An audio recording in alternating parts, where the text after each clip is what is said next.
ముఖ్యంగా మా పులివెందుల మండల ప్రజల తరపున ప్రత్యేకంగా కదిరి ఎమ్మెల్యే అయినటువంటి కందికుంట ప్రసాద్ గారికి అందరి తరపున మా మండల అందరి తరపున ప్రజానీకం తరపున ప్రత్యేకంగా ధన్యవాదాలు కృతజ్ఞతలు తెలుపుకుంటూ ఉన్నాం. ఎందుకంటే ఏదైనా ఒక మంచి పని చేసేటప్పుడు ఆ మంచి పని చేస్తే వీళ్ళకి చాలా మంచి పేరు వస్తుందని ఇక్కడ లోకల్గా ఏదైనా కానీ ఇబ్బందులు అడ్డంకులు కూడా సృష్టించేదానికి కూడా ప్రయత్నం చేశారు. అవన్నీ కూడా ఆయన కానీ మేము కానీ ఇక్కడ ఉండే లోకల్ వాళ్ళకు కూడా అంతా సర్ది చెప్పి ఇద్దరికి మంచి జరుగుతుంది.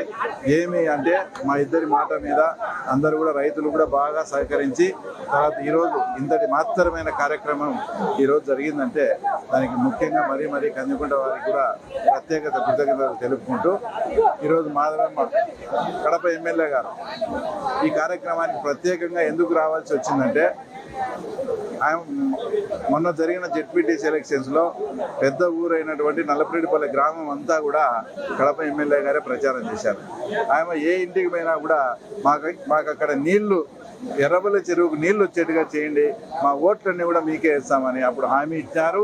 హామీ ఇచ్చిన మేరకు ఆ ప్రాంతంలో మాకు 6,000 ఓట్లతో మెజార్టీతో కూడా గెలిపించడం జరిగింది. కాబట్టి అక్కడ కూడా ఆ ప్రాంతవాసులకు నేను కూడా మాట ఇచ్చిన ఇందులో నా పార్టిసిపేషన్ కూడా ఉండాలనే ఉద్దేశంతో అక్కడ కూడా ఇక్కడికి రావడం కూడా అక్కడ కూడా మరీ కృతజ్ఞతలు తెలుపుకుంటూ ఎలక్షన్ టైంలో మేము ఒక మాట ఇస్తే దాన్ని చాలామంది వైఎస్ఆర్సీపీకి సంబంధించిన వాళ్ళు ఇది అయ్యేది కాదు, తర్వాత ఎలక్షన్ కోసమని డ్రామాలు ఆడుతున్నారు, మా జగన్ రెడ్డి సీఎం ఉండగానే కాలే, తర్వాత మీరెట్లా చేస్తారని మమ్మల్ని అవహేళన చేసిన వాళ్ళకు తర్వాత ఈరోజు ఇక్కడ ప్రవహిస్తున్న నీళ్ళని చూస్తే తర్వాత వాళ్ళు ఏం సమాధానం చెప్తారు? ఒక చిన్న పని అసలు మాకు మొట్టమొదటగా ఇది లీకేజ్ వాటర్ అయి వంకల్లో పడి వచ్చి చెరువు నిండుతాడంటే ఆశ్చర్యపోయి మేమంతా చూని వచ్చాం. ఆ ప్రజలంతా చెప్తే ఇక్కడ చిన్న వెంటు పెడితే ఒక 30 క్యూసెక్లు, ఈరోజు మేము 150 నుంచి 250 క్యూసెక్లు కూడా ఇస్తాం. మాకు కావాల్సింది 30 క్యూసెక్లే, మిగతా 200 చిల్లర అంతా కూడా కదిరి కాన్స్టిట్యున్సీ వాళ్ళు వాళ్ళ చెరువులు నింపుకునేదానికి ఉపయోగపడతారు.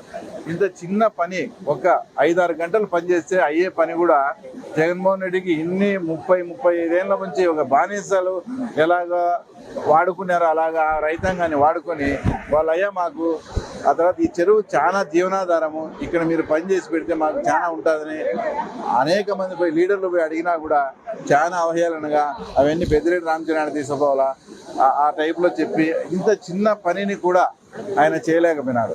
అదే ఇప్పుడు అందరి సహకారంతో ఇక్కడ ఉండే సహకారంతో మొత్తం మేము ఏదైతే జెడ్పీటీసీ ఎలక్షన్స్లో వాగ్దానం ఇచ్చామో ఆ వాగ్దానం మేరకు మొత్తం ఎర్రబల్లె చెరువు నింపే కార్యక్రమం అయితే బ్రహ్మాండంగా జరిగింది. ఈ కార్యక్రమంలో సహకరించిన ఇంజనీర్లకు కానీ లోకల్గా ఉండే రైతులకు కానీ అందరికీ కూడా మరీ కృతజ్ఞతలు తెలుపుకుంటూ తప్పకుండా 30 నుంచి 40 రోజుల్లో ఎర్రబల్లె చెరువు అంతా కూడా నిండుతుందని కూడా ఈ సందర్భంగా మీకు తెలియజేస్తున్నాను.